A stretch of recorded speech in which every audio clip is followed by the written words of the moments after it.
ही आहे आमच्या घरातील सर्वात बदमाश कॅट. खूप गोड आहे. हिलाच आम्ही रेस्क्यू करून आणलं होतं.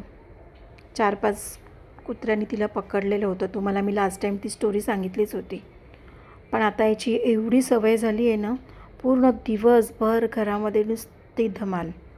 हे ओढ, ते ओढ, पडद्यावरती चढ, खाली उतर, ह्याला मार, त्याला मार, खेळणी खेच, एकदम ॲक्टिव्ह.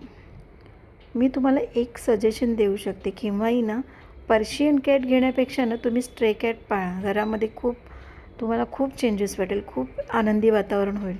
खूप एन्जॉय करतात ह्या कॅट आणि त्याबरोबर तुम्हालाही पूर्ण दिवसभर अगदी मजेत तुम्हाला कळणारच नाही तुमचा दिवस कसा गेला त्यांच्याबरोबर. कधी उदास वाटणार नाही. उदास असेल जेव्हा तुम्ही यांच्याबरोबर खेळाल ना, तेव्हा तुमचं पूर्ण उदासी निघून जाईल आणि तुम्हाला खूप हॅपी वाटेल.